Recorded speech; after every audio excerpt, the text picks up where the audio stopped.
में आपको selected objective question कराने वाले हैं जो कि आपके बोर्ड एग्जाम के लिए बहुत इंपॉर्टेंट है। तो इस वीडियो को थोड़ा सा भी स्किप मत कीजिएगा, क्योंकि इस ऑब्जेक्टिव क्वेश्चन में आपको डिटेल के साथ पढ़ाएंगे, जो कि एक प्रश्न से आपको कितने 3 प्रश्न बनने वाले हैं। कभी कभी 2 बन जाएंगे, कभी कभी एक ही बनेंगे।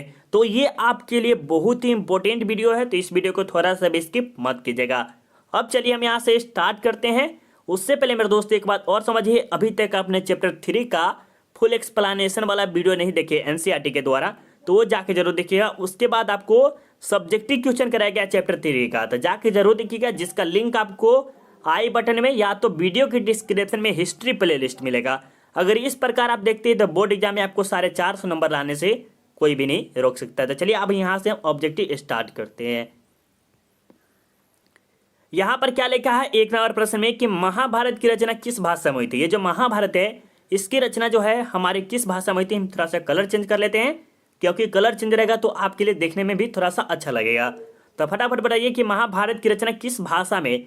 तो पाली में, प्राकृत में, हिंदी में, संस्कृत में। तो आपको हम बताए हुए थे किस भाषा में, संस्कृत में। बिल्कुल, जितने भी स्टूडेंट अगर डी लगाए उन सबका बहुत ही अच्छा है। ये जो महाभारत है इसके रचयिता कौन है, अब जो रचे हैं वो कौन है, महर्षि वेदव्यास। याद रखिए कौन था, महर्षि वेदव्यास। हम थोड़ा बोल देंगे, वहीं पर ही आप याद कर लीजिए। क्या है मेरे दोस्त, आपसे ऑब्जेक्टिव में पूछेगा महाभारत के रचयिता कौन है, तो महर्षि वेदव्यास। किस भाषा में, संस्कृत भाषा में।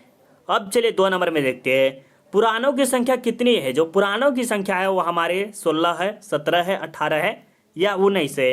तो बिल्कुल जितने भी स्टूडेंट अगर 18 लगाए उन सबका बहुत ही अच्छा है। ये 18 ही क्यों है, देखिए इसमें जो पुराणों की संख्या है वो 18 है, बिल्कुल राइट है। लेकिन क्यों, क्योंकि इसमें पाप, पुण्य, कर्म, अकर्म ये सभी को मानकर 18 लिया गया। कितना लिया गया, 18 लिया गया। अगर पूछा जाए, कोई स्टूडेंट आपसे पूछ लेगा कि पुराणों की संख्या 18 है लेकिन क्यों, तो आप क्या जवाब दीजिएगा, क्योंकि इसमें कर्म, अकर्म, पाप, पुण्य, ये धर्म, अधर्म ये सभी को मान कर लिया गया। कितना, 18। समझ में आ रहा है ना, समझ में आ रहा है। चलिए बिल्कुल, आपको इतना देखिए इतना डिटेल के साथ पढ़ाएंगे ना कि आप बोर्ड लाने का। तो एक बार इस चैनल को सब्सक्राइब कर लीजिए, एक ही बार बोले सब्सक्राइब करके थोड़ा सा सपोर्ट कीजिए, लाइक कर दीजिए, बस 2 चीज़ कीजिए। और शेयर आपको जब वीडियो अच्छा लगेगा तब कीजिएगा। अब चलिए हम यहाँ से 3 नंबर प्रश्न का देखते हैं। यहाँ पर क्या लिखा है, श्रीमद् भगवद गीता के महत्व पर किसने विचार किया था।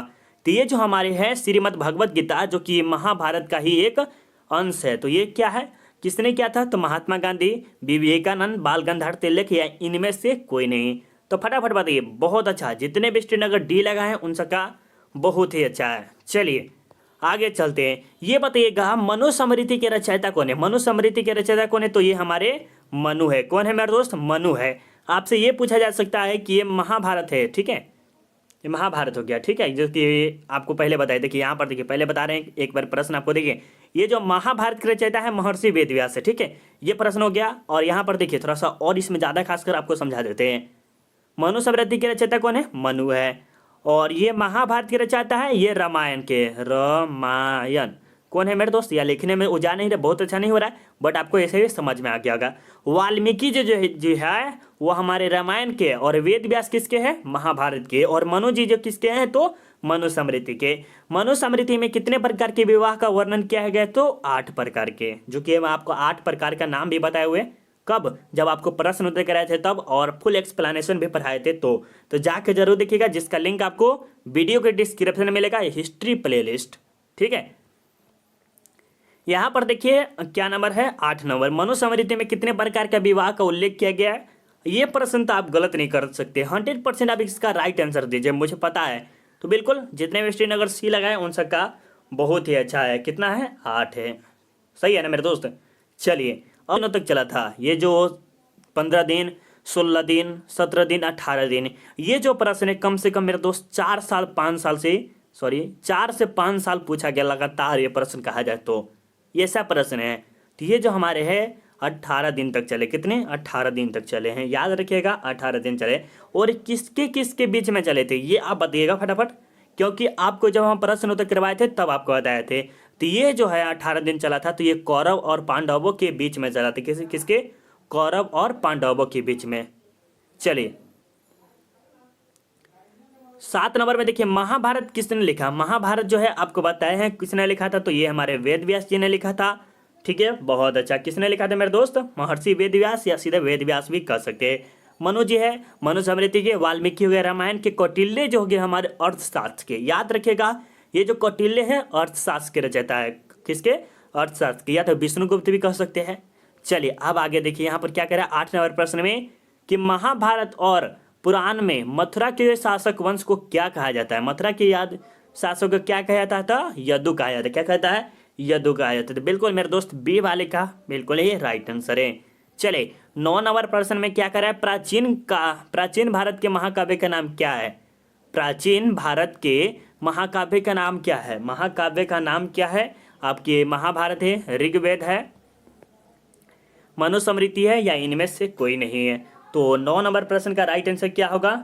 तो ये देखिए सबसे पहले आपको बता दें मेरे दोस्त, आपको इसमें देखिए कहाँ है, यह देखिए ये इसी दोनों में से राइट आंसर था। प्राचीन भारत के महाकाव्य के नाम है आपके रामायण। रामायण और महाभारत है। कौन है?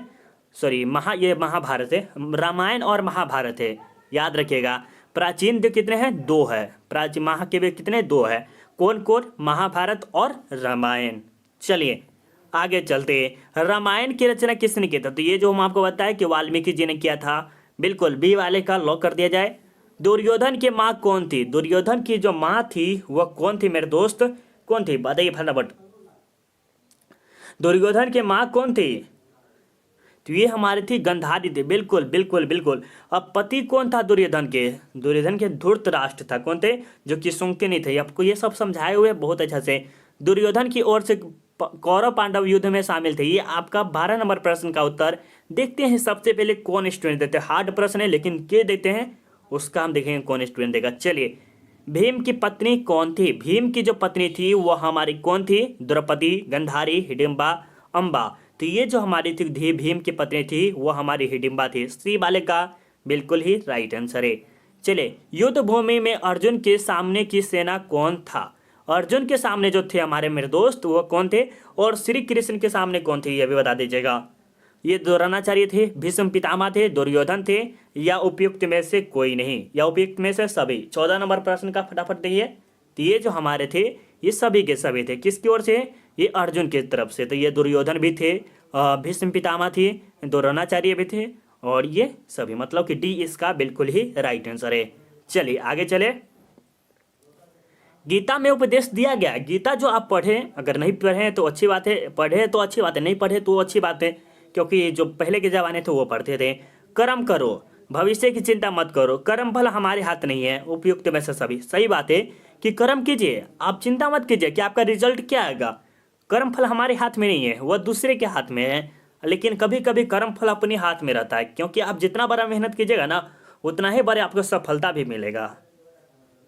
यही ने कहता है कि मेहनत इतनी करो कि सफलता शोर मचा दे। जीवन में मेहनत इतना कीजिए कि सफलता आपका जो है ना वो आपके शोर मचा दे। जैसे आप एग्जाम की इतना अच्छा तैयारी कीजिए कि जब रिजल्ट निकलेगा ना तो आपका शोर मचा देगा पूरा गांव में।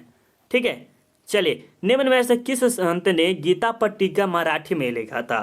निम्न में से कौन सा संत है जो गीता पर टीका मराठी में लिखा था? तो एकनाथ नागदेव, या तुकाराम, या मानेश्वर। ये जो हमारा है डी राइट आंसर होगा। चलिए आगे चलते हैं।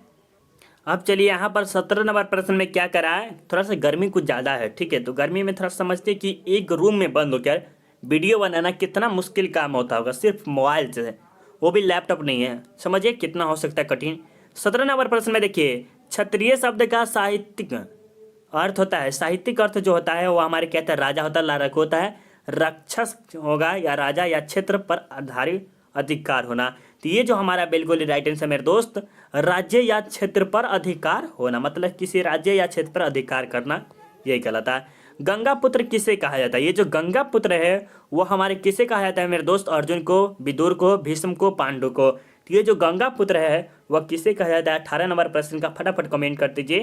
तो ये जो हमारा है भीष्म को कहा जाता है। क्या कहता है? भागीरथ नाम से भी जाना जाता है। ठीक है। चलिए कर्ण की माँ कौन थी? कर्ण की माँ जो है वो हमारी कौन थी? ये पता होगा आपको कौन थी। कर्ण की माँ कौन थी? कुंती थी, गंधारी थी, माधुरी थी, सत्यवती थी। ये जो हमारी थी कुंती थी। कर्ण की माँ जो थी वो हमारी कुंती थी। दुर्योधन की माँ कौन थी? तो ये आप बताइएगा। अब चलिए यहाँ पर देखते हैं 20 नंबर। उससे पहले मेरे दोस्त एक बात और बताएंगे कि अभी तक आपने चैनल सब्सक्राइब नहीं किया, सब्सक्राइब कर लीजिए, इससे बढ़िया बेस्ट आपको चैनल मिलेंगे। नंबर पर देख सकते हैं मानव जीवन के संपूर्ण जीवन को कितने आश्रमों में बांटा गया। ये जो मानव के जीवन है वह कितने भागों में बांटा गया मेरे दोस्त, 4, 2, 5, 3। तो इसके बारे में बताइए। तो ये जो हमारे हैं 4 भागों में टोटल को बांटा गया है। कौन कौन सा है, कौन कौन सा है 4? तो ब्रह्मचार्य, गृहस्थ, वानप्रस्थ, संन्यास। ये जो याद रखिएगा बहुत अच्छा। कौन सा है? ब्रह्मचार्य, ठीक है, याद लिखने में दिक्कत हो रहा है। गृहस्थ, ठीक है, वानप्रस्थ, संन्यास। ये जो अगर आप कर लेते जीवन में 4 जीवन है। मानव जीवन के संपूर्ण जीवन को कितने आश्रम में बांटा गया? तो 4 भागों में बांटा गया। चलिए अब 21 नंबर प्रश्न देखते हैं। द्रौपदी किसकी पत्नी थी? द्रौपदी जो थी हमारी वह किसकी पत्नी थी? तो ये अर्जुन की, भीम की, नकुल की, इनमें से सभी की। ये बताइएगा किसकी थी? तो ये जो थी हमारे मेरे दोस्त किसके थी?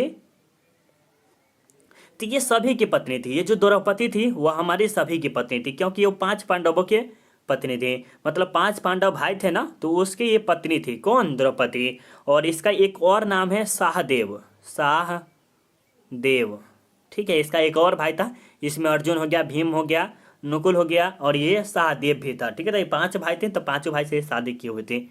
चलिए एक में अभिमन्यु किसका पुत्र था? अभिमन्यु जो था वो अर्जुन, भीम और नकुल या सहदेव, सहदेव, इसमें बताइए। तो ये जो थे हमारे अर्जुन का ही पुत्र था। कौन? अभिमन्यु। तो 22 के 22 टोटल प्रश्न थे जो कि आपके